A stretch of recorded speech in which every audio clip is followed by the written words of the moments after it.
On a chilly November night 2 years ago, a Ford Explorer was charging down a California highway.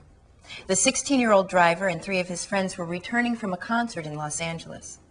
These young people were good students, gifted athletes, talented artists and musicians, and none were drunk or impaired by drugs. They were, however, driving too fast, and the driver lost control of the car. The car went into a ditch and hit a tree. The driver and one passenger were killed. The other two passengers escaped with severe injuries. One of these passengers was my nephew. Today he is finishing high school in a wheelchair he will occupy for the rest of his life. Unfortunately, tragic auto accidents involving teenage drivers are much too common in all parts of the United States. After researching the subject for my speech, I have come to the same conclusion as the experts, that the best way to prevent such accidents is to raise the age for full driving privileges to 18 or older. I know from my audience analysis questionnaire that most of you oppose such a plan. But I also know from my questionnaire that most of you recognize that 16 and 17-year-old drivers are less skilled and less responsible than older drivers. So I ask you to listen with an open mind while we discuss some of the problems associated with teenage driving, some of the major causes of the problems, and a plan that will go a long way towards solving some of the problems. No matter how one looks at the evidence, it all leads to one fact.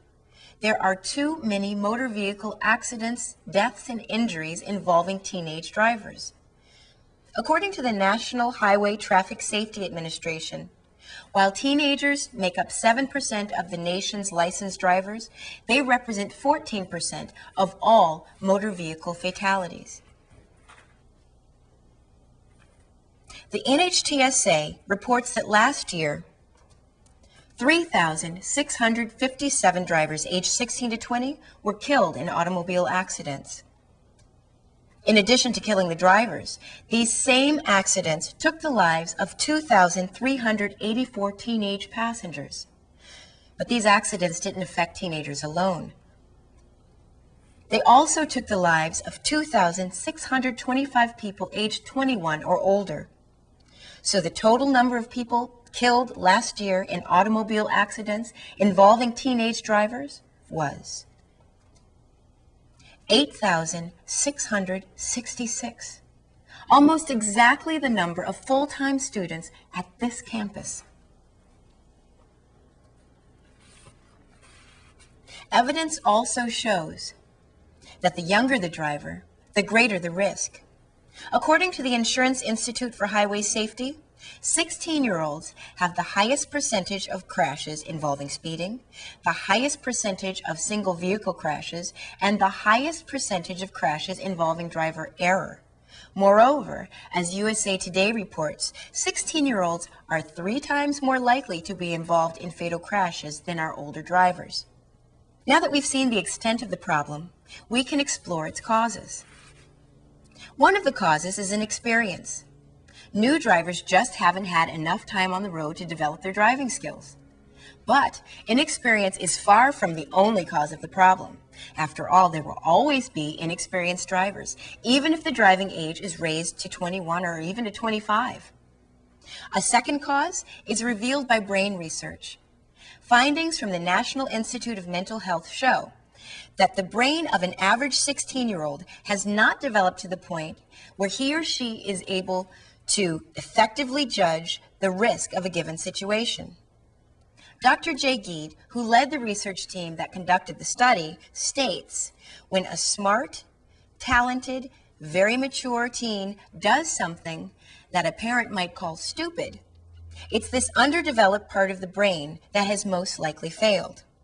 Stephen Lowenstein, a medical professor at the University of Colorado, has just finished a 5-year study comparing the traffic records of 16-year-old drivers to drivers aged 25 to 49. His conclusion? Deliberate risk-taking and dangerous and aggressive driving behaviors predominated among the 16-year-olds. A third cause of motor vehicle fatalities among teenage drivers is night driving. According to the Washington Post, when 16-year-olds get behind the wheel of a car after dark, the likelihood of having an accident increases several times over. Of course, nighttime driving is less safe for everyone, but it becomes particularly dangerous when combined with a young driver's inexperience and reduced ability to gauge risk. Finally, there is the presence of teenage passengers in the car. We all know what it's like to drive with our friends. The stereo's up loud, cell phones are ringing, everybody's laughing and having a good time. The problem is that all these factors create distractions that too often result in accidents, injury, and death.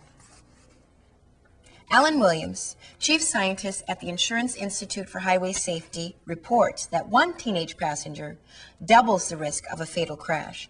With 2 or more passengers, the risk is 5 times greater. Remember my nephew's accident I mentioned at the start of my speech?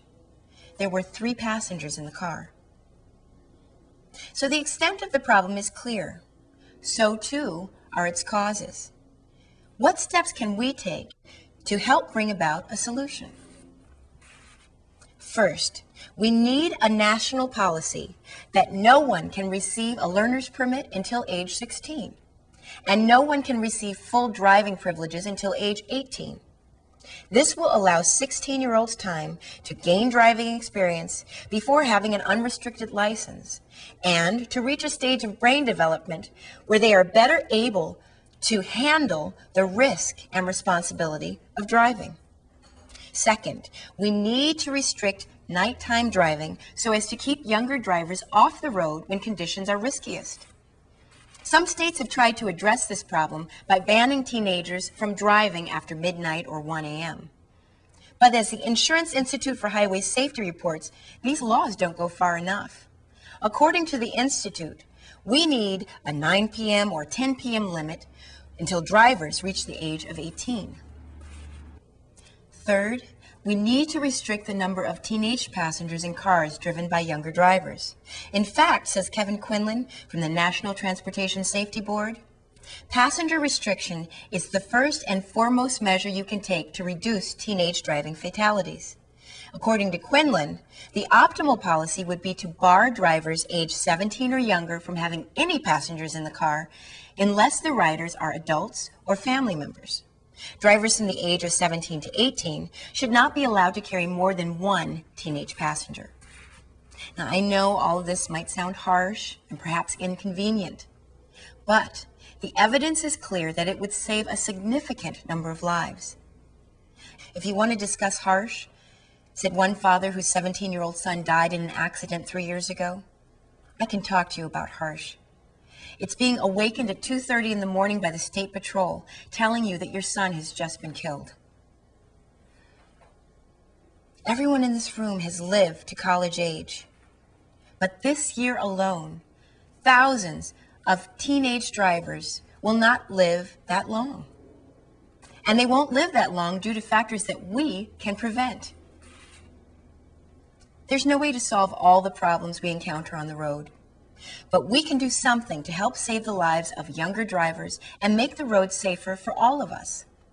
As I said earlier, this might sound harsh or inconvenient, but I know my nephew would gladly trade both for the chance to walk again.